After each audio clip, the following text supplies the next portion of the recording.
दुष्ट सर्प और कौवे की कहानी। एक जंगल में एक बहुत पुराना पेड़ था।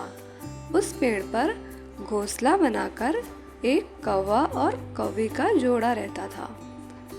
उसी पेड़ के खोखले तने में कहीं से आकर एक दुष्ट सर्प रहने लगा। हर वर्ष मौसम आने पर कौवी घोंसले में अंडे देती और दुष्ट सर्प मौका पाकर उसके घोंसले में जाकर अंडे खा जाता। एक बार जब कौवा और कौवी जल्दी भोजन पाकर शीघ्र ही लौट आए तो उन्होंने उस दुष्ट सर्प को अपने घोंसले में रखे अंडे को झपटते हुए देख लिया।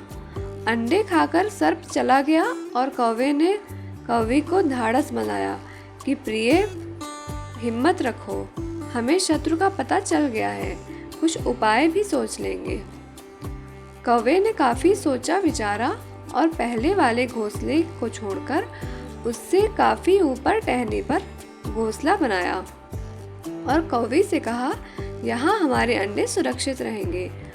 हमारा घोंसला पेड़ की चोटी के किनारे निकट है और ऊपर आसमान में चील मंडराती रहती है। चील सांप की बैरी है तो दुष्ट सर्प यहाँ आने का साहस नहीं कर पाएगा।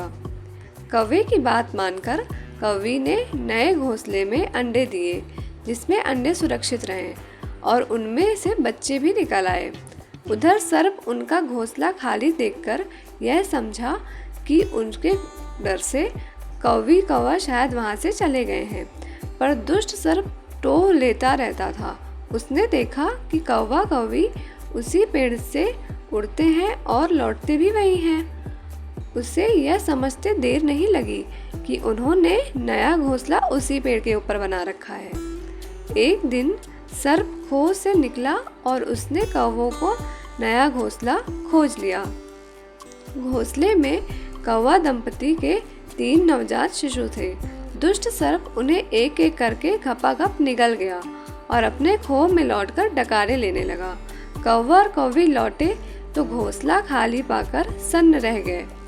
घोंसले में हुई टूट फूट से वह नन्हे कौवों के कोमल पंख बिखरे देखकर वह सारा माजरा समझ गए। कौवी की तो छाती दुख से फटने लगी। कौवी बिलख उठी, तो क्या हर वर्ष मेरे बच्चे सांप का भोजन बनते रहेंगे? कौवा बोला, नहीं। यह माना कि हमारे सामने विकट समस्या है, पर यहाँ से भागना उसका हल नहीं है। विपत्ति के समय मित्र ही काम आते हैं, हमें लोमड़ी मित्र से सलाह लेनी चाहिए। दोनों तुरंत ही लोमड़ी के पास गए। लोमड़ी ने अपने मित्रों की दुख भरी कहानी सुनी। उसने कौवा और कौवे के आंसू पोंछे। लोमड़ी ने काफी सोचने के बाद कहा, मित्रों, तुम्हें वह पेड़ छोड़कर जाने की जरूरत नहीं है। मेरे दिमाग में एक तरकीब है जिससे उस दुष्ट सर्प से छुटकारा पाया जा सकता है। लोमड़ी ने अपने चतुर दिमाग में आई तरकीब बताई। लोमड़ी की तरकीब सुनकर कौवा कौवी खुशी से उछल पड़े। उन्होंने लोमड़ी को धन्यवाद दिया और अपने घर लौट आए। अगले ही दिन योजना अमल में लानी थी। उसी वन में बहुत बड़ा सरोवर था। उसमें कमल और नरगिस के फूल खिले रहते थे। हर मंगलवार को उस प्रदेश की राजकुमारी अपनी सहेलियों के साथ वहां जल क्रीड़ा करने आती थी। उनके साथ अंगरक्षक तथा सैनिक भी आते थे।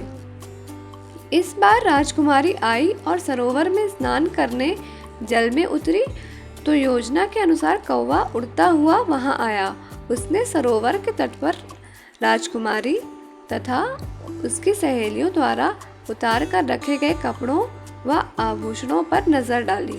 कपड़े के ऊपर राजकुमारी का प्रिय हीरे व मोतियों का विलक्षण हार रखा था। कौवी ने राजकुमारी तथा सहेलियों का ध्यान अपनी ओर आकर्षित करने के लिए कांव कांव का शोर मचाया। जब सबकी नजर उसकी ओर घूमी तो कौवा राजकुमारी का हार चोंच में दबाकर ऊपर उड़ गया। सभी सहेलियां चीखी, देखो देखो, वह राजकुमारी का हार उठाकर ले जा रहा है। सैनिकों ने ऊपर देखा तो सचमुच एक कौवा हार लेकर धीरे धीरे उड़ता जा रहा था। सैनिक उसी दिशा में दौड़ने लगे। कौवा सैनिकों को अपने पीछे लगाकर धीरे धीरे उड़ता हुआ उस पेड़ की ओर ले गया। जब सैनिक कुछ ही दूर रह गए तो कौवे ने राजकुमारी का हार इस प्रकार गिराया कि वह सांप की खोह के भीतर चला गया। सैनिक दौड़कर खोह के पास पहुंचे तो उनके सरदार ने खोह के भीतर झांका। उसने वहां हार और उसी के पास में एक काले सर्प को कुंडली मारे देखा। वह चिल्लाया, पीछे हटो, अंदर एक नाग है।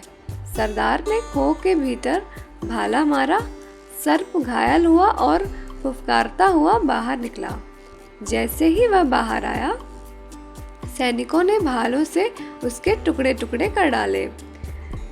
इस कहानी से हमें यह सीख मिलती है कि सूझबूझ का उपयोग कर हम बड़ी से बड़ी ताकत और दुश्मन को हरा सकते हैं। बुद्धि का प्रयोग करके हर संकट का हल निकाला जा सकता है। अगर आप इस तरह की और भी कहानियाँ सुनना चाहते हैं तो प्लीज़ इस चैनल को सब्सक्राइब करें। धन्यवाद।